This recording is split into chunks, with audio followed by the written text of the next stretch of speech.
Hacer un fuego, cazar, recolectar plantas comestibles, fabricar recipientes y armas. Nuestros antepasados aprendían unos de otros las actividades de la vida cotidiana. Los conocimientos se adquirían a través del contacto con los demás y la repetición. Hasta que miles de años después se inventó la escritura, la primera gran revolución en el aprendizaje. Entonces, los textos comenzaron a vehicular buena parte del conocimiento. También cambiaron, claro, las cosas que aprendía la gente. Nacieron las primeras escuelas. En ellas, un individuo, el profesor, tenía unos conocimientos que dictaba a una serie de alumnos, que los aprendían. En el siglo XVIII, cuando se produjo la Revolución Industrial, se comenzaron a regular los sistemas educativos. El objetivo era preparar a los trabajadores que luego estarían a cargo de las cadenas de montaje en las fábricas. Individuos que hacían lo mismo una y otra vez durante muchas horas al día.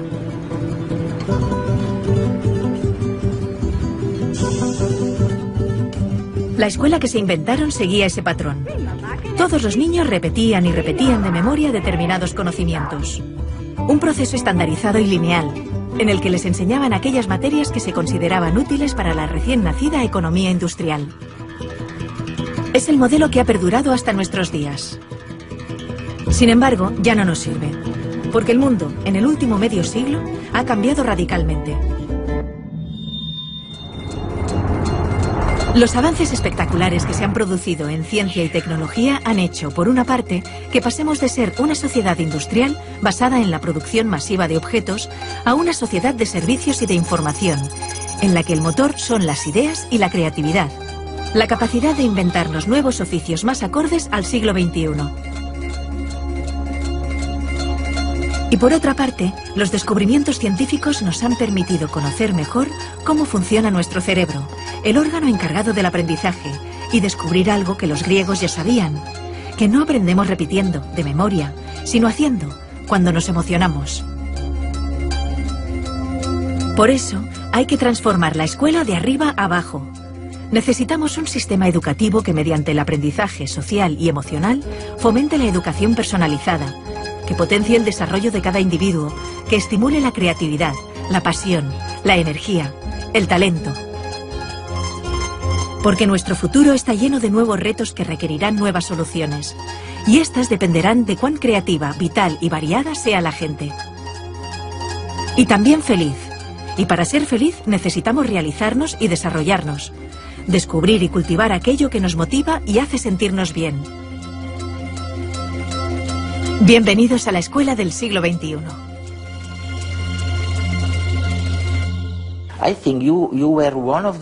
Creo que fuiste uno de los primeros del sector educativo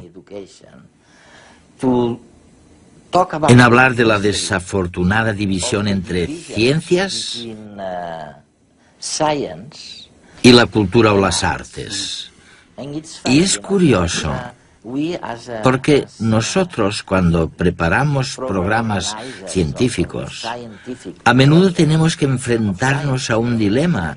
Nos planteamos que un tema no encaja bien en lo que los científicos denominarían temática científica, así que es mejor descartarlo. Pero tú afirmas que como resultado de esta escisión entre la ciencia y las disciplinas artísticas, hemos ignorado un campo fantástico, el de la creatividad. ¿A qué te refieres exactamente? Pensemos de nuevo en la educación. La mayoría de países no instauraron un sistema de educación pública obligatoria hasta mediados del siglo XIX. Se trata de ideas bastante nuevas. Dos factores influyeron mucho en la educación. El primero fue la economía industrial, que provocó una cultura organizativa de la educación extremadamente lineal, centrada en los estándares y la conformidad. Y el otro gran factor de influencia, en mi opinión, fue la cultura intelectual de la Ilustración, que desencadenó en la cultura académica de la educación. Una de las características de la enseñanza es que hay una jerarquía de asignaturas en las escuelas, En la mayoría de sistemas tenemos arriba de todo de la jerarquía, la lengua, las matemáticas y las ciencias. Un poquito más abajo están las humanidades, como la geografía y los estudios sociales, o la filosofía, cuando se enseña. Y debajo de todo están las disciplinas artísticas. Hay poquísimos sistemas educativos, no conozco ninguno de hecho, que enseñen danza con el mismo rigor y sofisticación con el que se enseñan matemáticas. ¿Por qué hay esta jerarquía? Muchos te dirán, es evidente, tiene que haber una jerarquía. ¿Pero por qué? Creo que hay dos motivos. El primero de los cuales es económico. Se cree que las materias que están más arriba en la jerarquía son más relevantes para el mundo laboral. Para encontrar trabajo. Sí. Y te encuentras con afirmaciones como, no te dediques al arte, jamás serás un artista ni te ganarás la vida con el arte. No hagas música, es muy difícil salir adelante como músico.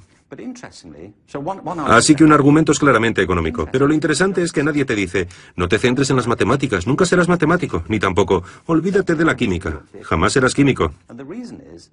Esto se debe a que en nuestra cultura intelectual existe una asociación entre las ciencias y cierto tipo de conocimiento objetivo. Se cree que al trabajar con las ciencias, se trabaja con hechos y certeza, que son las cosas que marcan diferencias en el mundo, mientras que las disciplinas artísticas se asocian con los sentimientos y la expresión personal, por lo que están muy bien para entretenerse, pero no son importantes para la economía. La Ilustración y la Revolución Científica crearon un modelo de inteligencia y conocimiento que ha imperado en nuestra cultura. Desde entonces, el arte se ha asociado con la corriente del romanticismo del siglo XIX, con la expresión de sentimientos. Y creo que es un problema enorme, porque esto ha disociado el intelecto de la emoción. Y hemos pasado a considerar ambas cosas como separadas, en detrimento tanto de las artes como de las ciencias. La creatividad ha pasado a asociarse con lo artístico y no con lo científico, porque se cree que la creatividad tiene que ver con la expresión individual de las ideas. Yo propongo, entre otras cosas, retomar una concepción de la creatividad que nos devuelva la relación entre las disciplinas artísticas y científicas, puesto que ambas salen perjudicadas de la separación. Mientras hablabas, pensaba en el patrón que sirvió para establecer que alguien estaba en la parte adecuada del conocimiento, lo que llamamos el cociente intelectual. ¿Por qué demonios hemos creído durante tanto tiempo que la medición del coeficiente intelectual era importante para la vida económica? ¿Por qué? El cociente intelectual fue una de las nociones que surgió del crecimiento de la psicología y la sociología, de los intentos de aplicar las mismas características de las ciencias físicas a las personas. Lo importante es que había dos fuerzas. Por un lado, un verdadero espíritu de investigación, para ver si podíamos medir la inteligencia igual que medimos el movimiento de las mareas, pero también coincidió con el crecimiento de la educación pública, que requería una manera eficaz, rápida y objetiva de caracterizar a las personas para poder educarlas. Se necesitaba saber, en cierto modo, si tenían una inteligencia normal, inferior a la media o extraordinaria. Alfred Binet, cuando creó el primer test de inteligencia en París, estaba interesado en los niños con necesidades educativas especiales. Para descubrir cuáles eran sus necesidades, necesitaba tener una idea de cuál era la capacidad media. Este era el objetivo inicial. No obstante, los test de inteligencia se volvieron fundamentales para la categorización de alumnos en las escuelas públicas, pero también para la selección en el ejército. Se han convertido en un mito, me parece. Han pasado a formar parte de nuestro léxico cultural como si fueran objetivos. Una de las organizaciones más importantes que hay es Mensa, la organización de personas con cocientes intelectuales altos. Y me parece estupendo, no voy a criticar a Mensa, pero me planteo si esto es así realmente. En realidad, el test de inteligencia solamente mide la capacidad de hacer test de inteligencia. Hay personas a las que estos test se les dan muy bien. Si queremos saber lo inteligente que es alguien, por lo menos deberíamos aceptar que la inteligencia entraña mucho más de lo que se puede medir en un test de inteligencia.